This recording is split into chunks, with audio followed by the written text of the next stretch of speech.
Nice. What is the host? I need to choose one verse from Bhagavatam. Yeah, if you don't know, just open the page. I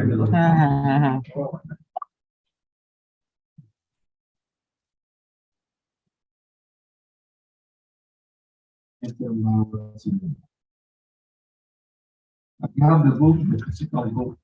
Yeah. Oh, it's Telugu version. It's Telugu. Telugu. Yeah. Let me translate from Telugu. Can you do that?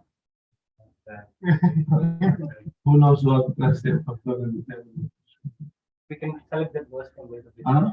We can select that. Okay, open the book in Telugu, we find it in Veda Mason. No problem. What is the Telugu book?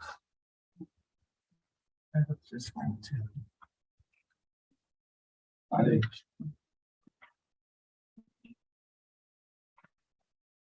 Narayanam Namaskrityam Narayanam Namaskrityam Chaimanalottamam Vyasam Devim Saraswati Vyasam Jayamudi Vastapaye Shavagreshu Ashtapadeshu Patrishu Vidyam Bhagavatasi Vidam Bhagavasi Bhagavati Uttamaśloke Namaste Tamashloke Bhakti Bhavati Naistiki Namaste Bhakti Nashti Om Namo Bhagavate Vasudevaya Om Namo Bhagavate Vasudevaya Om Namo Vasudevaya Om Namo Bhagavate Vasudevaya Om Namo Bhagavate Vasudevaya Om Namo Bhagavate Vasudevaya. All right, so we have a verse, a shloka.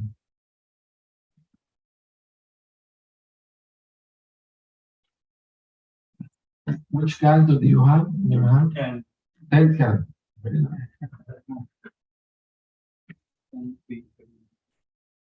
Okay. Find it, please.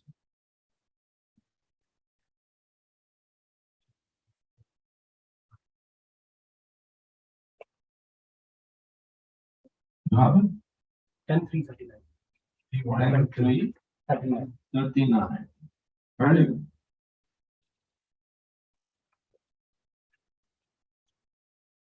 We're reading from Srimad Bhagavatam, 10th Canto, Chapter 3, text 39. Adustagramya Vishaya Anapatyau Chadampati Navabragate Pavargamme Mohitau Deva Mayaya. Translation. Being husband and wife, but always sonless, you are attracted by sexual desires. For by the influence of Deva Maya, transcendental love, you wanted to have me as your son. Therefore, you never desired to be liberated from this material purpose. Vasudeva and Devaki had been Dampati, husband and wife, since the time of Sutapa and Krishna, and they wanted to remain husband and wife in order to have the Supreme Personality of Godhead as their son. This attachment came about by the influence of Deva Maya. Loving Krishna as one son is a Vedic principle. Vasudeva and Devaki never desired anything but to have the Lord as their son. Yet, for this purpose, they apparently wanted to live like ordinary husbands from sexual indulgence. Although this was a transaction of spiritual potency, their desire appears like attachment for sex in conjugal life. If one wants to return home back to Godhead, one must give up such desires. This is possible only when one develops intense love for the Supreme Personality of Godhead. Sri Chaitanya Mahaprabhu had said, Nishkinchanasya Bhagavat Bhajanam Kasya Param Param Jigamishor Baba Sagarasya. Madhya 11:8. If one wants to go back home, back to Godhead, one must be Nishkinchana, free from all material desire. Therefore, instead of desiring to have the Lord come here and become one son, once he desire to become free from all material desire, Anyavilashita Shuni, and go back home back to God. Chichite mga parusi, Badanam Nakalim Nasundari, Kavi Kamba, Jagadi, Shakamani, Mama Jamani, Jamanishwari, Mama Bhakti Sundar. O Almighty Lord, I have no desire to accumulate wealth, nor do I have desire, nor do I desire beautiful women, nor do I want any number of followers. I only want your constant devotional service, birth after birth. Why should not ask the Lord to fulfill any material tainted desire?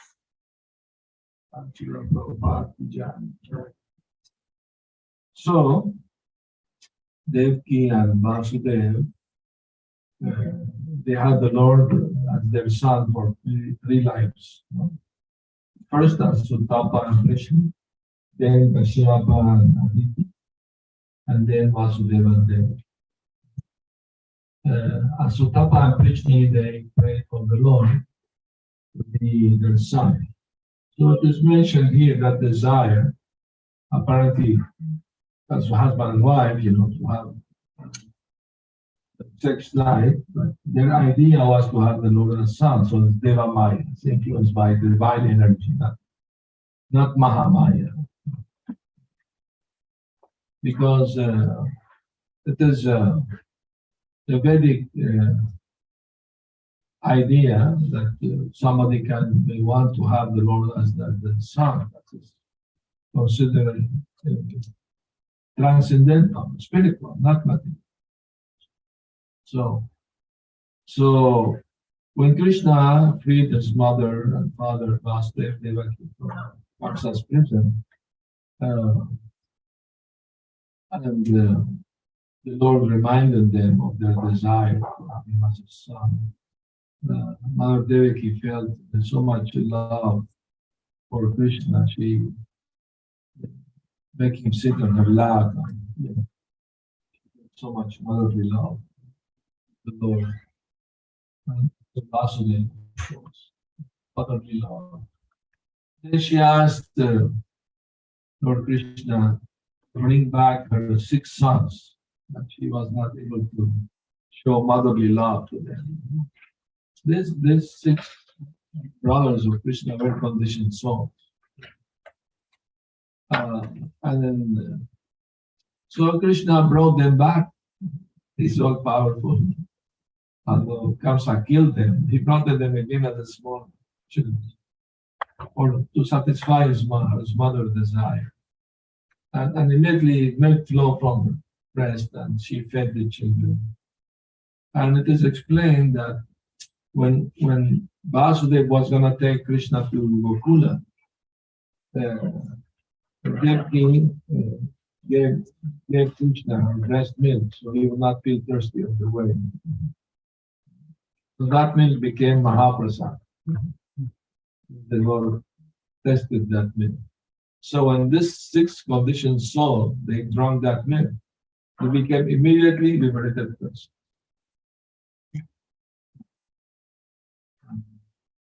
Became pure devotees. And after that, they returned with the Lord's permission and Devaki permission to their abode. Actually, demigods in previous life, grandsons of Lord Brahma. But they offended Lord Brahma. And because of that offense, they fell, became Hiranyakashipu's sons. And they didn't take advantage of the good association of Prahlad Maharaj, their brother. Rather, they associated only with Asuras. And they offended also Hiranyakashipu. So Hiranyakashipu, he cursed them. In the future, your own father will kill you. So after that, they became sons of another Asura, Kalanemi. This Kalanemi was killed by Vishnu in a fight between Asuras and Devatas. And Lord Vishnu killed this Kalanemi. This Kalanemi next life became Kamsa. And they became sons of Vasudeva and Deva. So Kamsa was killing his sons from the previous life. So the curse of Hiranyakashipu will happen. Actually, when Vasudeva brought the firstborn child to Kamsa, because he promised, don't kill your sister.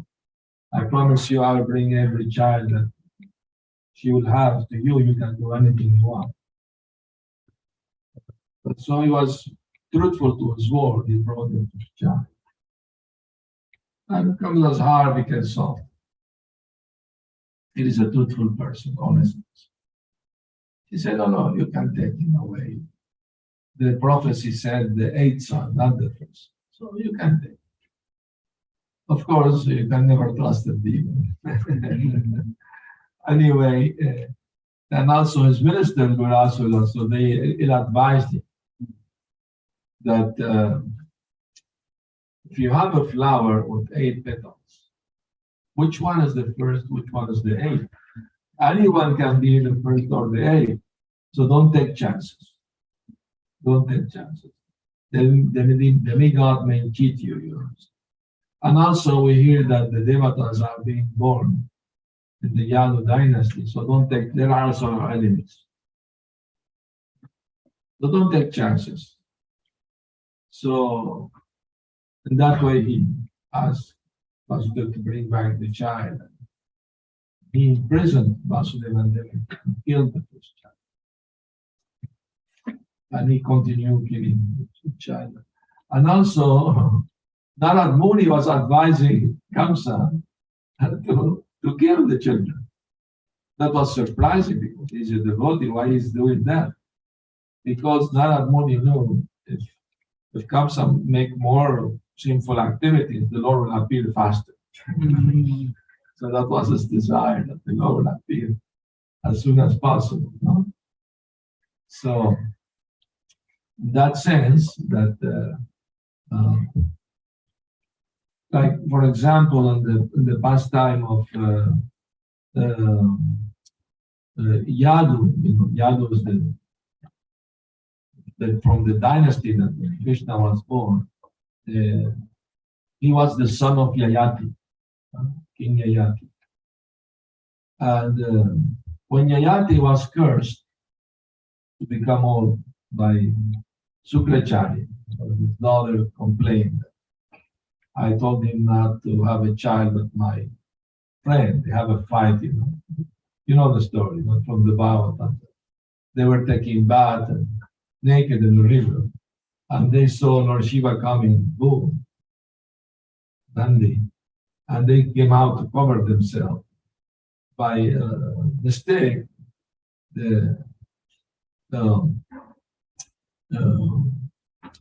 what was her name? Devayani? By mistake, she put the dress of her friend. What was her name? Sarmishta? Sarmishta. By mistake, So the princess became angry. You're Brahmin and Kshatriya and princess, you're putting my dress. So she pushed her in the well. Luckily it was water in the well, so she didn't die. But she was naked. So she didn't have chance to put the dress on. She was gonna do it. Her friend became angry and pushed her. So King Yayati, Kshatriya, he was passing through and he heard a woman crying out for help. So he helped her to come out of the well, but he saw her naked. So she told him, since you saw me naked, now you have to marry. And that's the Vedic culture, Prabhupada explained that. Only the husband can see the wife naked. Nobody else should see. Like that. So, I mean, it's a Vedic tradition. Even the gopis, they went to take bath in the Yamuna naked. But that section, no male will approach. Was reserved only for the ladies. Of course, Krishna went there and stole the garments because he knew that they wanted him as husband. So since the Vedas said only husband can see the wife naked, so he forced them to come out naked, like to give the garment. And by seeing them, they become wives, Krishna's wives. Anyway, it's a little difficult to understand for most people. This time of Krishna. So anyway, then Jayati said, well, I'm Chatari Brahmana. I should not, because, it is in the Vedic tradition, a man can marry a woman from a lower caste, but a woman should not marry a man from lower caste than her. That's the tradition. But since the special circumstances, he agreed to marry her. But she made the request to her father that my friend Samishta shall become my maidservant. When women get married, if she is from high class, she can have also many maidens with her, mostly like servants. So, but she instructed her husband, Jayati, that if she approaches you to ask you to have a child with her, don't do it. Because it's like the Kshatriyas have a religious code. If any woman approaches them and asks to have a child, he should oblige. Of course, he has to maintain the child, and the woman is. They will not approach a poor man. they will approach, somebody rich, big Kshatriya or something. Prabhupada told a very nice thing about that. Every 12 years there is Kumbh Mela, no? In India. So there is a class of women who goes to those Kumbh Mela with the hope to get a child from a yogi. Have a child from yogis, big thing, no? Nice thing. So knowing that some materialistic men dress themselves as yogis to entice this woman, they know that. That's the word of the cheaters and the cheated. Anyway, she instructed him like that. And then Shamishta did approach Jayati to have a child. And since it is a religious code for Kshatriya, he could not do that. So against the will of his wife, Devayani, he begat the child, Shamishta.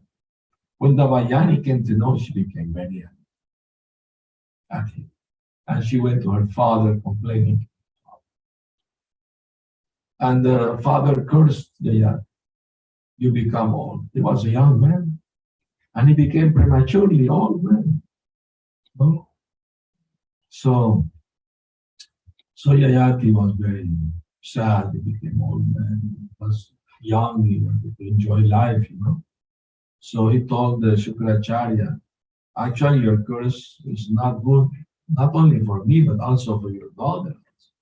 Because she's still young and have desires to enjoy, and if I'm old man, I can't satisfy her desire. And in Vedic culture, they don't look for another husband, divorce the husband, get another one. So easily, like nowadays, So then Shukracharya understood that Jayati was right. So he told him, only if one of your sons agreed to change his youth for your old age, then you can become young again. So Jayati went to all his sons, asking them. Of course, some they denied because they not interested much in becoming old naturally. They wanted to enjoy life also. But But Yadu, one of his sons, he also denied, but his reason was more spiritual. He knew that in the future, Lord Krishna will appear in this dynasty. And he thought, if I become old, it would take much more time for me to become, young and have children, so Krishna will appear in my dynasty. So that's why he denied, not because of sensitive gratification. But then Puru, the youngest son, agreed to exchange his old age with his father, Yayati. Prabhupada explained that after enjoying many years as a young man, Yayati gave back his youth to his son Puru and accepted all this back again. And he sent some of his sons as ambassadors or rulers to Greece. There was communication between India and other countries at that time. So that's why you see the Greek have demigods, the tradition. They call it mythology.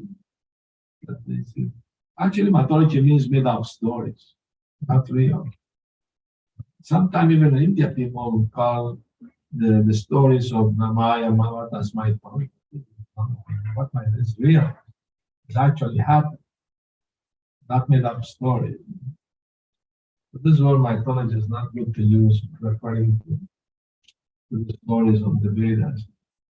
And it's an offense, actually. Things made up stories. I remember before coming to Krishna consciousness, I used to read Ramayana and Mahabharata. Of course, translation made by not devotees, maybe scholars, things like that. But I was attracted to the stories. They're nice.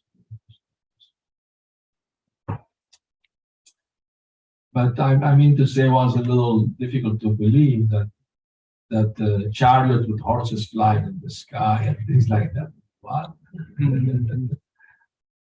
Then when you come to Krishna consciousness, then you understand there is mystic powers given by God Himself. People who have made some tapasya, get those powers. Either saintly or even the demons can have powers. If they do some great tapasya, like Hiranyakashipu did so much tapasya, he got all mystic powers. So anyway, so in that way, there are many reasons to do things. May look apparently not good, so good, like not have monetary income, not take chances, the legal appearing, kill them. But his reason was to make Krishna come faster to this world. One devotee asked me in the chat why Krishna chose this earth planet to come and not other planets. There are so many planets in the universe. And the reason is Mother Earth, Bhumi Devi, she asked for help. She took the shape of a cow and went to Lord Brahma. That means the deity of any planets can go to Brahma to help, ask for help if there is any problem. Planet. So, and then Lord Brahma, along with the Devatas and Bhumi Devi, they went to the Pole Star, Druvalo, Swetatvi, to pray for the Lords to come to the earth planet. There were too many demons posing as kings, and the earth felt a lot of faith over her with this demoniac presence.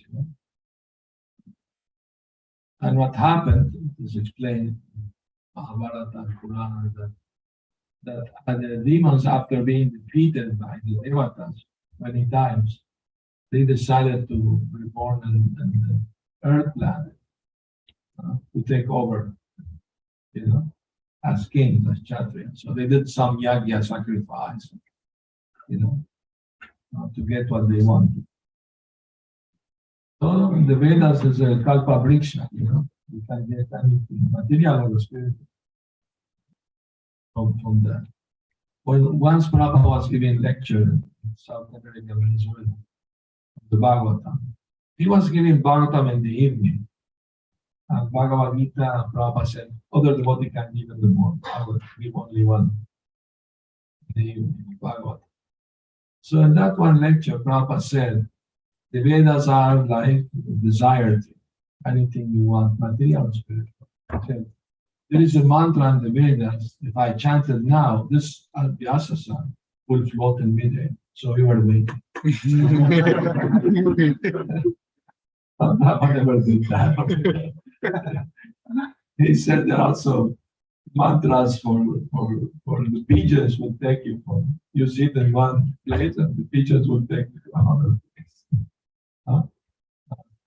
And he said there's another method. And he said the word, I try to remember the word, he used Sanskrit word.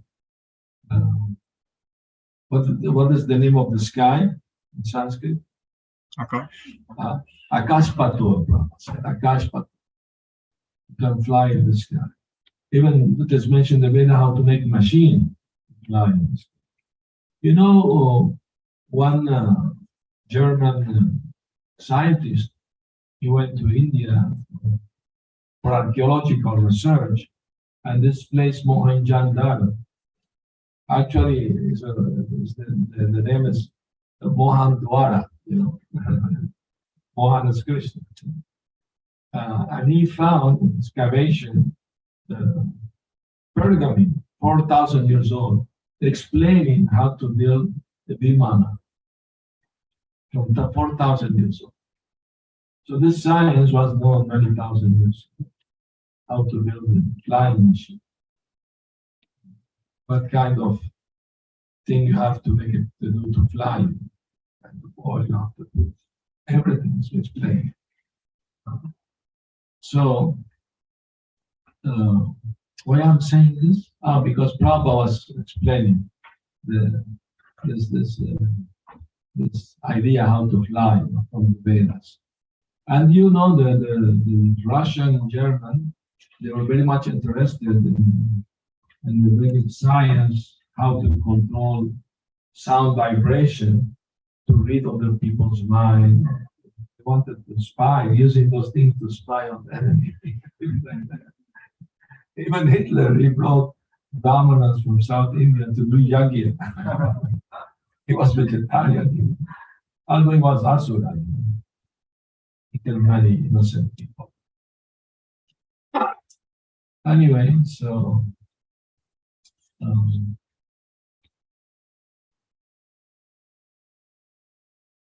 what I was saying before, the Prabhupada line.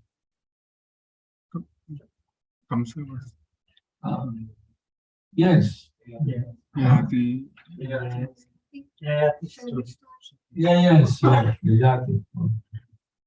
So anyway, Yayati also denounced the war after some years.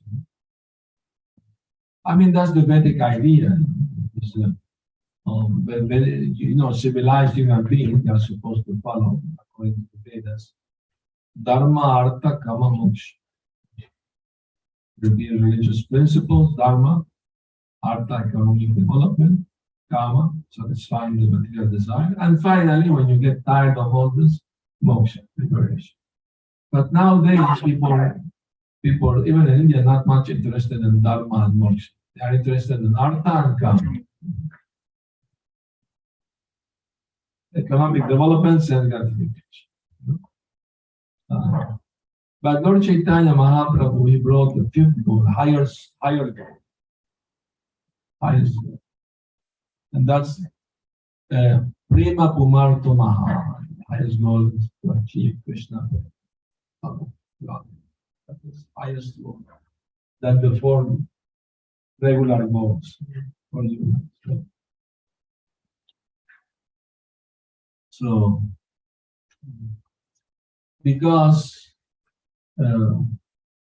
human beings, they have the natural tendency to to search for happiness, avoid suffering. Not only human, even animals also, even plants. You see creeper growing, but always seek the sun. You will get some sun. The nurture, get nurture. So every living being try to look for happiness and avoid suffering. That's natural. But once a reporter interviewed Prabhupada asking, can you please tell me what is the goal of life? And Prabhupada answered, puzzled the reporter. Prabhupada said, the purpose of life is to enjoy, but you don't know where real enjoyment is. Real enjoyment is in spiritual. And that's a fact, you know. The happiness, material happiness, related to the body and mind, insignificant compared with the spiritual happiness that a human being can experience practicing. Ramante yoginante satyananda. Great yogis, they derive happiness from Ram, fountain of all bliss, all happiness.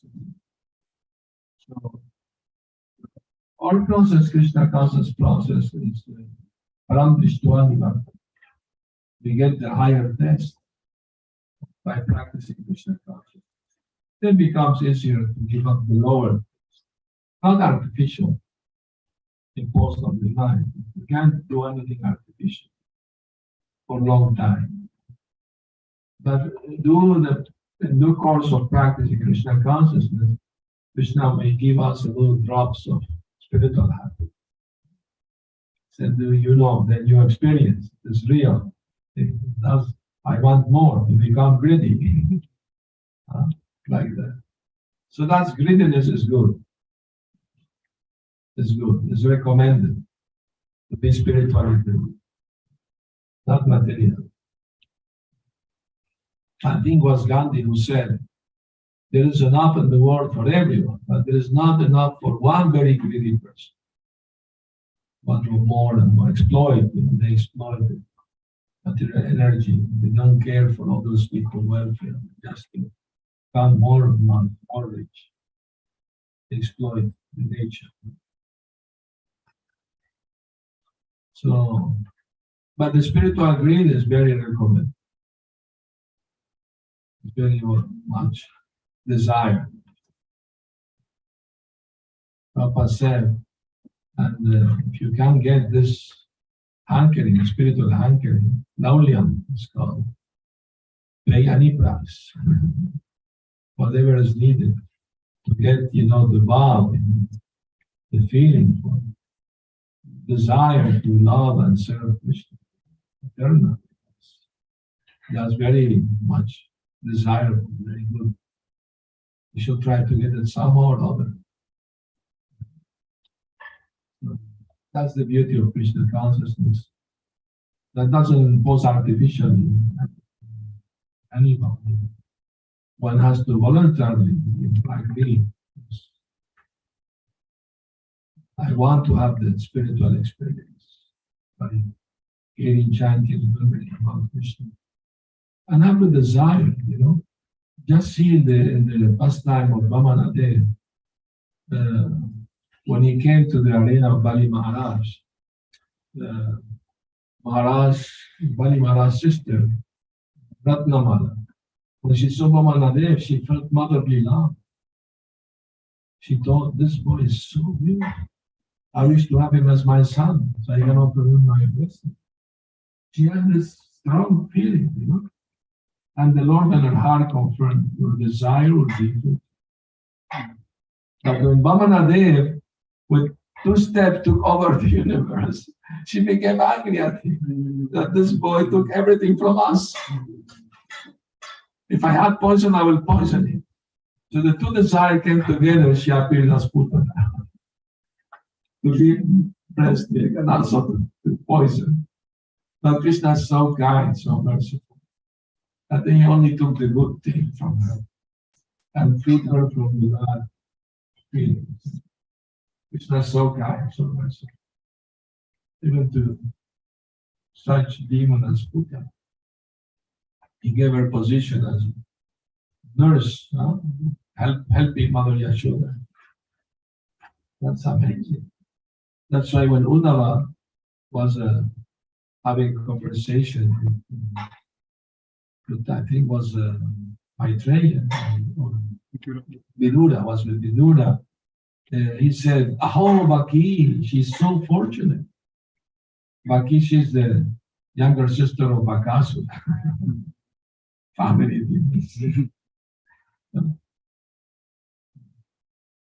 So anyway, you see also the story of Kubja, in her past life, she was who she was. She was Shurpanaka, Ravana's sister. And when she saw Lord Ramchandra in the forest, she became lusty after him. Such a beautiful young man. Handsome. So she became young also, mystic power, beautiful, although she was an ugly witch. And she proposed marrying him. I'm sorry. Vow ekapatni blood. But my brother, Lakshman, is free. Go to the Lakshman said, I'm also very much dignified, that you want to marry me, such a beautiful lady like you. But you don't want to marry a servant. I'm a servant of my God. He's the king. Insist on him. So she went back to Ram denied, and then she became angry at Sita. So Lakshman, to protect Sita, chop off the nose here. And then she was born as Kubja, Krishna. She was a servant of King Kamsa. She has prepared sandalwood paste for him. But as soon as she saw Krishna, her desire revived. Lost the desire, material, not spirit. But since the object of her desire was Krishna, she immediately declared Krishna was sandalwood for his father. Krishna accepted the service because she offered him the service. So Krishna wanted to reciprocate with her. So he stepped on her feet and grabbed her cheek and pulled it, and the hunchback disappeared. Beautiful. She was 16 years old. And she still had attraction to enjoy with Krishna. So she invited him to her home. And by Krishna putting his lotus feet on her body and her hands, she became pure devotion. Lost all karma of last desire. Krishna is so kind, so nice. So even if somebody approaches Krishna with anger or lust or any, get purified. It's like the sun, anything touched becomes purified. Even a dirty place, like the sun rays on people. Then when anything Krishna comes in touch with, becomes clean, purified. When the gopis were singing Krishna's glories in Vrindavan, they said that the river Yamuna became milk, and they were chirping. And Balaram dress always blue became white.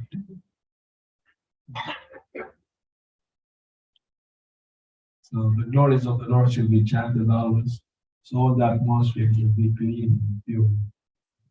And that's why we come together, sing, chant about Krishna, feel about Krishna. Very nice, very important.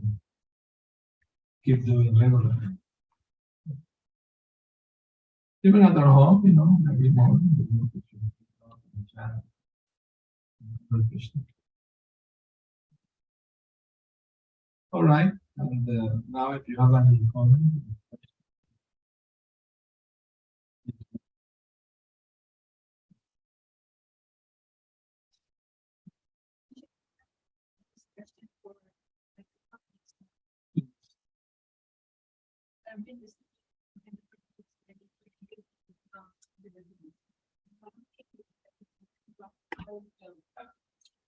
And Vasudev was coming from Mathura, Vrindavan. Yes. He was thinking about Yes. And then in the purport, they said, like different acharyas have mentioned different things. One of the things was actually thinking about the actual Vishnu who's sitting in the Devloka, or like Vaikuntha, like asking him to protect.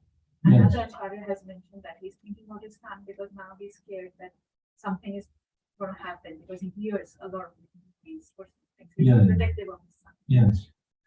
So then, like I had again heard from a different devotee, Yes. like ISKCON devotee, when they say that Vishnu comes from Krishna. Yeah, the expansion of Krishna. And that Krishna doesn't come from Krishna. But that's why That's correct. I don't understand the hierarchy that way. Like if Vasudev Maharaj is he's thinking about the higher powers, then Vishnu becomes the higher power. How does Krishna fit? It's not fit where. Fits in as because he's a child. Yes. Then Krishna is the God. Yeah, but Krishna appeared to Vasudeva Devaki, Vishnu form, four-armed form, garlands and jewels, And by their asking, their prayers, he became a child. So then Krishna comes from Vishnu, not the other way around. No. Krishna can't take any form he wants, He's the original Vishnu. Krishna's tu Bhagavan Swayam. Iticham Sakala Pumsam, Krishna's tu Bhagavan Swayam. All the avatars mentioned in the Bhagavatam end up saying that Krishna is the original, Swayam Bhagavan, the original Supreme Personality of God. And all others avatars come from him, including Vishnu, Narayan, Vamana, Nrsimha, all of them coming from Krishna. And that's said, explained in the Brahma Samhitas. Brahmadi Murti Shukalani Amena Tishtam Nanavatara Krishna Swayam Samabhavat Paramapuman Govinda Krishna. All avatars, beginning with Ram, Ramadi, Adi means beginning with Ram. All of them are part of Krishna, expansion of Krishna. So Krishna Swayam Bhagavan, the original. That's what the Vedas said. We accept the authority of the Vedas. Right? So generally the confusion comes because generally speaking, all the avatars come through the agency of Kshirodakashaya Vishnu Paramatma. And that was coincidence that when Krishna decided to come, it was the time for the 8th avatar of Vishnu to come. But actually, Krishna is not expansion of Vishnu, that is the original Vishnu. So that he is the original Vishnu, and from him expand. It is better that they explain. The first expansion of Krishna is Balaram. Balaram expand is Vasudev Sankarshan Niruddha Pradyumna. Then another quadruple expansion comes in Narayan and Vishnu. But original form is Krishna.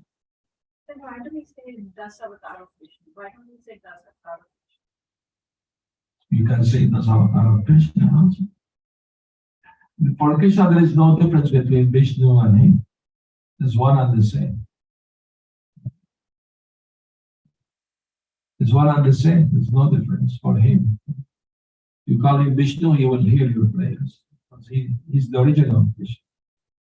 There's no difference. In psychology, there is a disease, mental disease called multiple personality disorder. You hear about it. You can say that's the need of sometimes there are people with 24 persons, and sometimes they take over the person like that.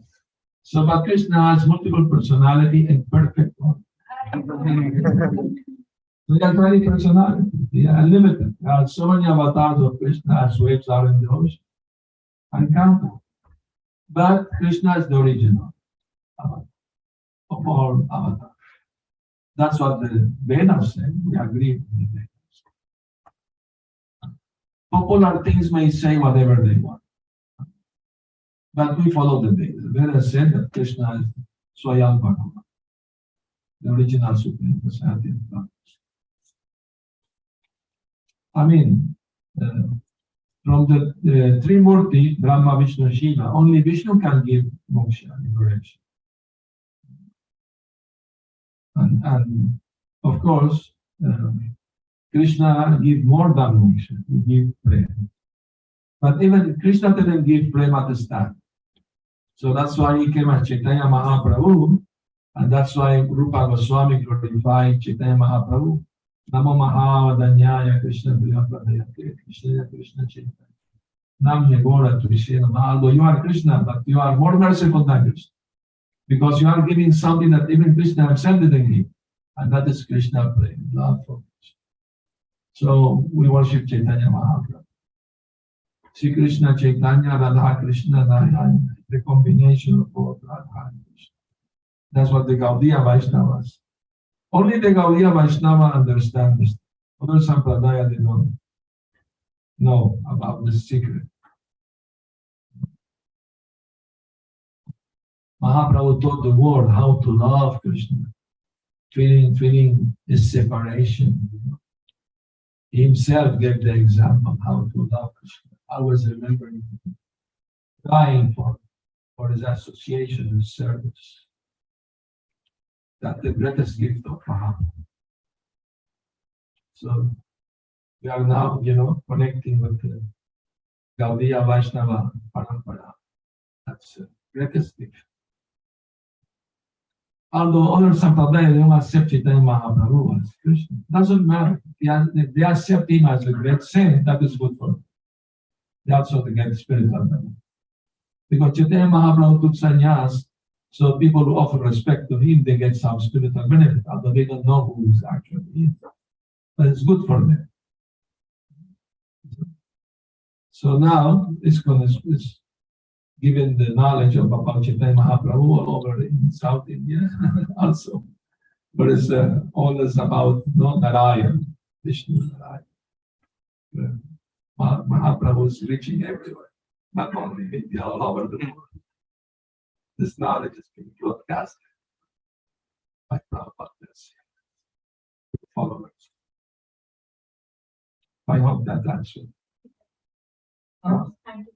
It helped. Oh, very good, thank you. When Krishna does things, he perform different purposes, like when Putana came to kill Krishna, Krishna called desire, closed desire. Different acharya give different interpretation. Why Krishna closed his eyes?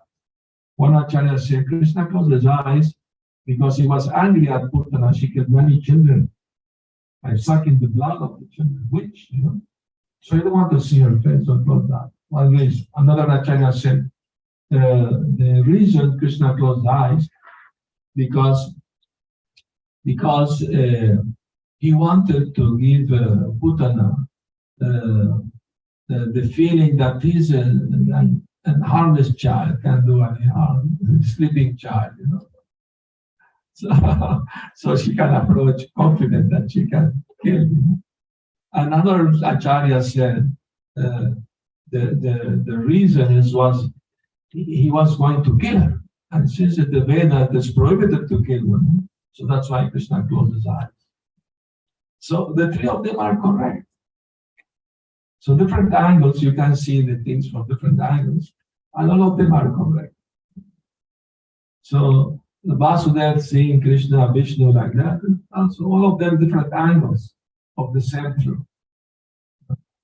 So we have to be open-minded and see how the Acharya, they may say different things, but it's all absolute because the absolute truth is so wide, so big, we can see from different angles, harmonize everything. Once the main challenge Prabhupada. Can God do anything? Yes, he can do anything. But can he create such a big, heavy rock that he himself can lift? Prabhupada said yes. And after creating such a rock, if he wants, he can lift. So there is no contradiction. He can do anything and everything. He's all powerful. All apparent contradiction harmonizing because it's the absolute truth.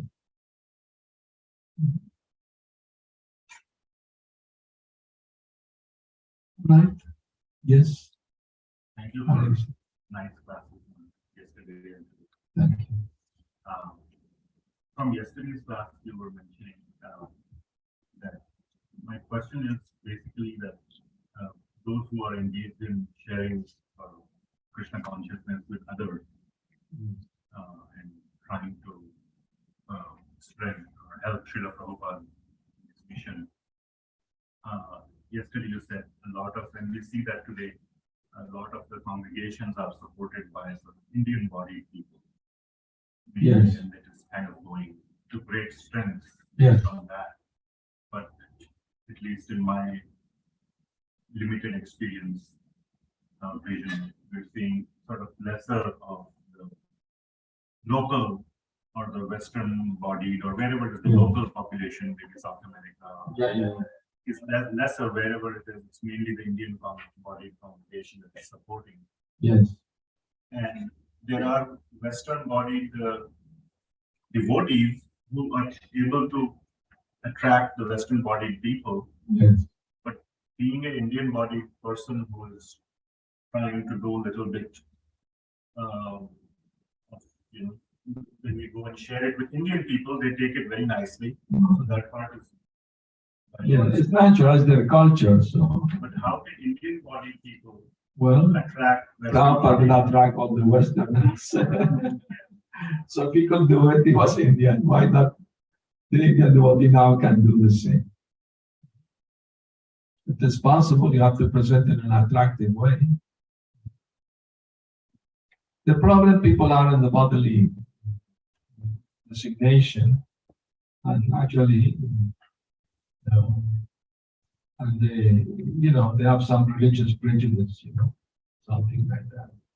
But if somebody speak like their language, they're easier for them to understand. So we have Prabhupada used also this tactic, talk to people according to their level of understanding. So that's what we need to become expert at, So we just keep trying, always there are somebody who is willing to hear. So we should preach to both Indians and Western, both. Why only one and not the other? Both should be. Everybody deserves to know about Krishna consciousness. So when Prabhupada went to Africa, for example, the devotees were preaching only to the Indians. Prabhupada said, no, you should preach to the locals, the Africans. That's important, At least try. At least. Yudhishthira Maharaj said if a person tries his best to do something and doesn't, get success, but it's not to blame because he tried his best. So at least should be tried, Preach to the locals, to attract them some more of it. It's not easy job, because nowadays so much materialism and so much ignorance of the people. But devotees, by their good example, they can show how to live as grihastha and at the same time practice spiritual life at the same time. So, and they can make friends, in the workplace and things like that. So, it will take some time, but it's possible. I remember once I was giving a lecture in Detroit, it's own program. And one lady, Indian devotee, she asked me, well, in my workplace, they try to convert me to Christianity. What should I tell them? And I told her, you just ask the person, is God limited or unlimited? Because they will say God's unlimited. Then if God's unlimited, why you want to limit him only to your religion? No religion has monopoly over God. It's the origin of everything. Of the universe. Before any religion was there, he was already there. So be open-minded. The important thing, we agree that we should worship God, love God. He may have different form, different name, but it's the same God. There's no Christian God, Hindu God, or Muslim God, Jew God, no. That's misconception. So when I preach to Westerners, I emphasize this point. Like the sun comes from the east, there is no Indian sun or Russian sun. So be open-minded, give up the prejudice. It's not into religion. This is philosophy. Religion without philosophy is sentimental, can be even fanatic. And philosophy without God, without religion, is mental speculation. So we have to have both. So some or other we shall find a way how to approach, explain what this Krishna consciousness is all about. Go beyond the bodily designation. But first we have to be convinced ourselves that this Krishna conscious philosophy is, is real. It's the absolute truth. We should not make difference. I am Indian, he's Western, and we're not gonna listen to it. But they think themselves more materially advanced. Something like that. Well, you should give up this idea.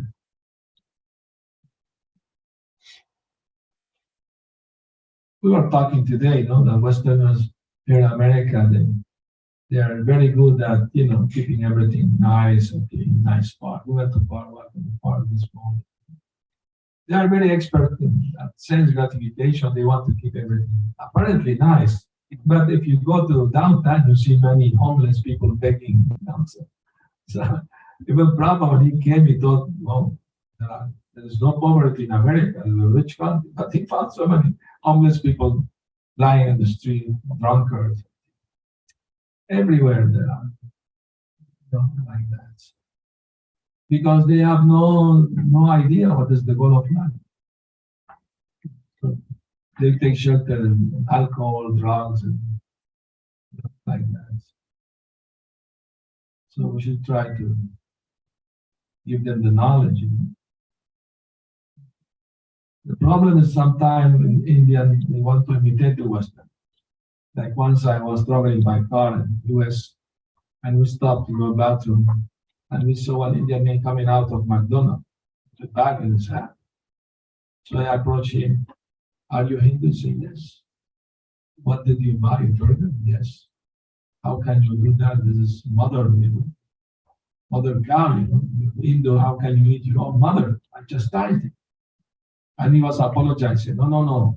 This is not real cow. The real cow only the hunchback in India. These are Melecha cows. And I thought, well, then Westerners, we are not humans.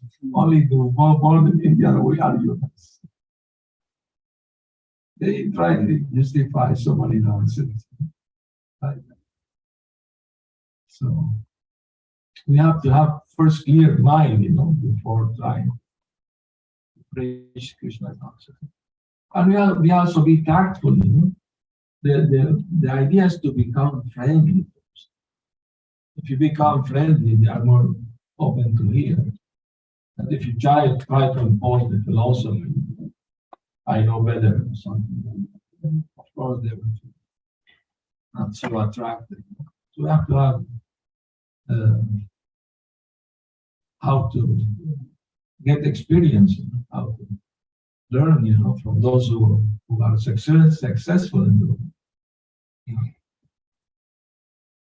For the time change from Prabhupada's time to modern time, so we apply whatever is necessary to try to present it properly without being attached to the result.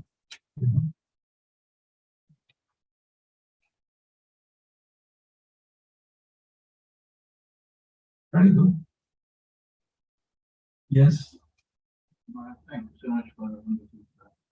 What you said, Narada Muni has encouraged Kamsa to kill everybody, like all the kids. Yeah. So that he will do more sin than Krishna can make their faster. That's correct. But Krishna is already decided, right? He will be the eighth child. Yes. So Kamsa, and even Narada Muni knows that he will be coming at certain point of time. So why he encouraged to kill all the other children? Well, I mean to say, they were meant to be killed because of the curse of Hiranyakashipu. So Narada Muni knows. His three Kalagya, he knows past, present, future. So what's supposed to happen? He was just encouraging what the karma was supposed to happen, to happen. You know what I mean? He's not guilty of anything. He knew everything what was going on. So it's lila, pastime. Because the more sinful become Kamsa, the more, Krishna become eager to appear. The faster way. Because more time, the child will appear sooner if the other children are killed. Then the child would be approaching even a little further to be born. Something like that. Can you also think that like if you have a child and he's not there around, or he's like even if he's not there around, then it is going to slow down the second of the future eventually. If you already have a child, you're engaged with a kid, right? So that is also like it's going to slow down the process of getting the age. And to answer this question, can you also think like that? Yes, of course. Anything is possible.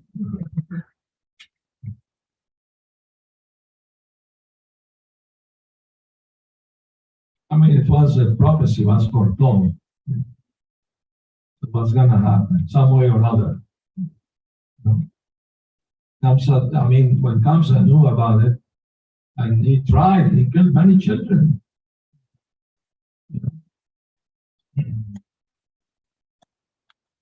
To save himself.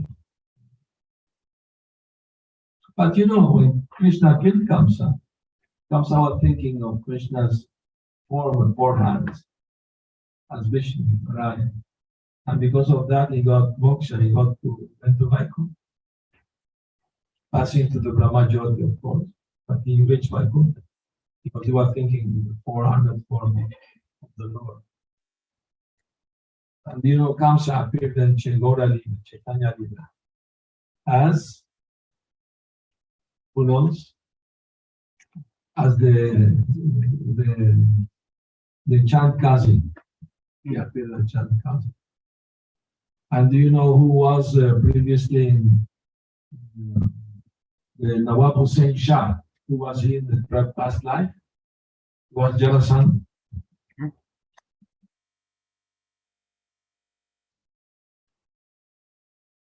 Yes, Martin.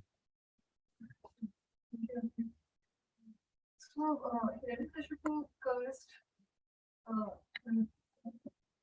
whatever curse.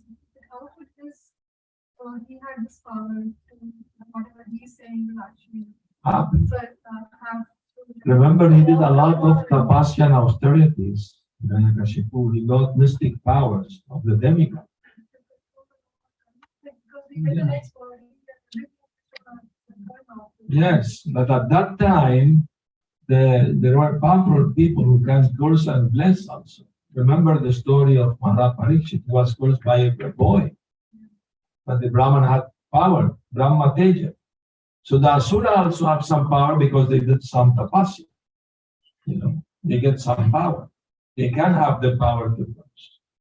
Like that. Nowadays it's gone. With the flow of Shringi, the Brahmana lost their Brahma Teja. Only blessing they can give.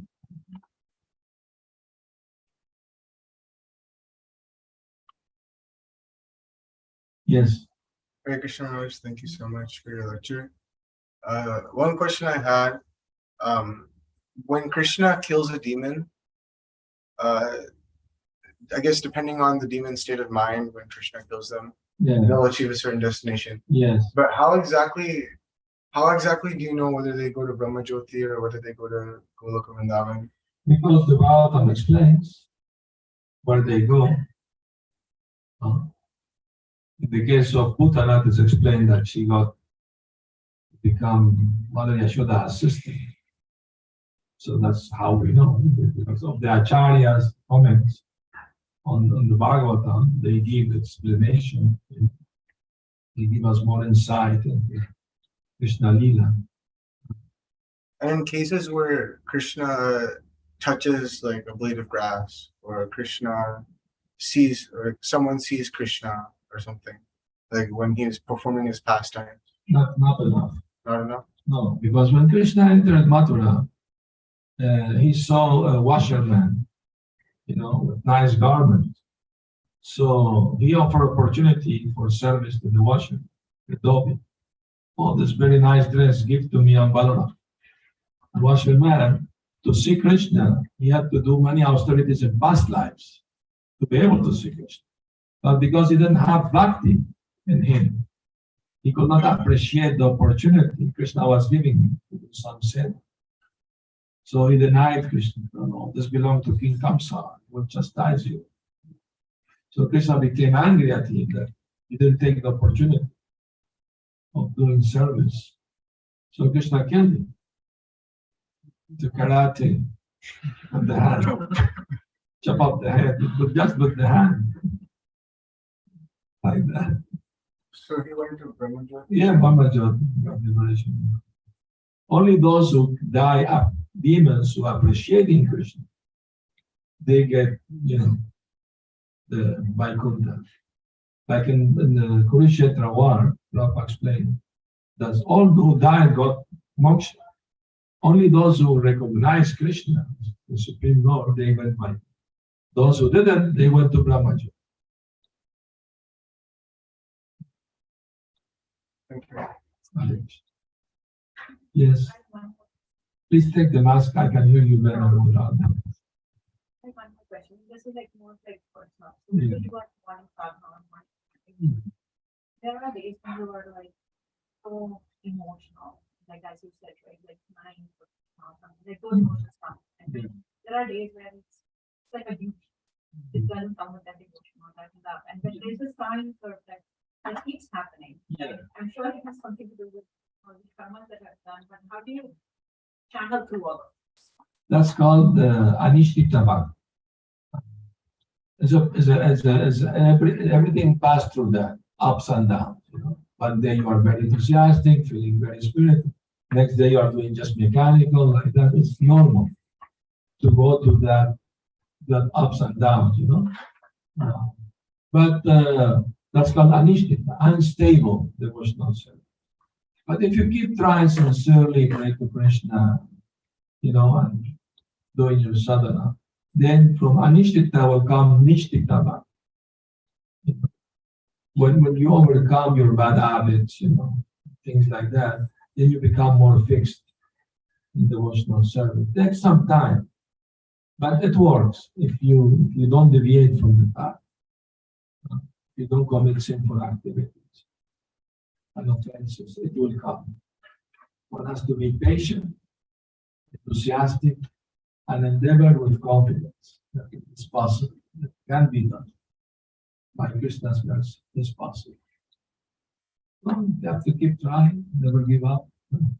Krishna sometimes put us to test, All right, you only worship me when you feel good. And when you're not, you don't. You should not calculate like that. Doesn't matter how I feel. I want to please the Lord.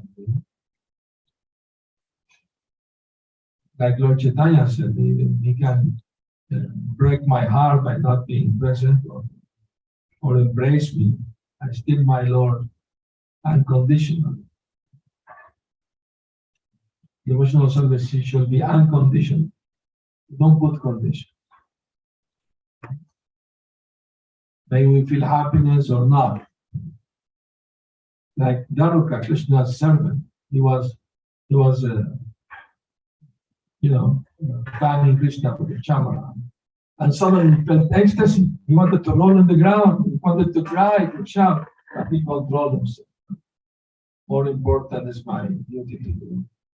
Not to stop the seva to Krishna. Can he control his emotion? See? Like one devotee, he was fanning Prabhupada, Kartik went down the peak of fan.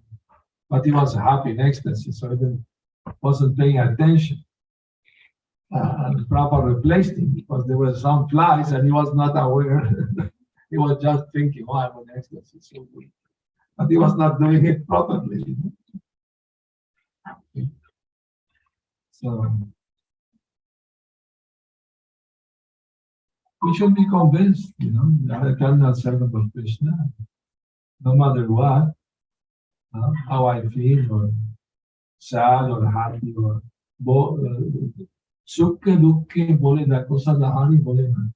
It doesn't matter if you feel sad or happy. Don't stop chanting. The only thing. Don't stop your seva. The difficulties I feel in Krishna's service are the source of happiness to me, back to my practice. Because give me the opportunity to prove my sincerity to Krishna. Like the gopis, they didn't think about their own spiritual welfare. They were ready to go to hell by giving the dust from their feet to ease Krishna's heaven. They were ready to go to hell because they loved Krishna so much. So we should learn from them about the importance of not making calculation to serve Krishna. Makes me happy, okay, I do. If it doesn't, I don't know, maybe. Shouldn't be calculating. Anyway, it takes some time to understand deeply the philosophy of Krishna consciousness, of Sharanagati, surrender. Surrender. Without Sharanagati, there is no spiritual progress. So we should try our best, pray to Krishna for help, and that, help us to become more stable. Ups and downs may come, continue coming, but tolerating all this, things, we should keep chanting the holy name. All right, thank you very much for your good questions. Srila Prabhupada, Lord Premanand. Jai.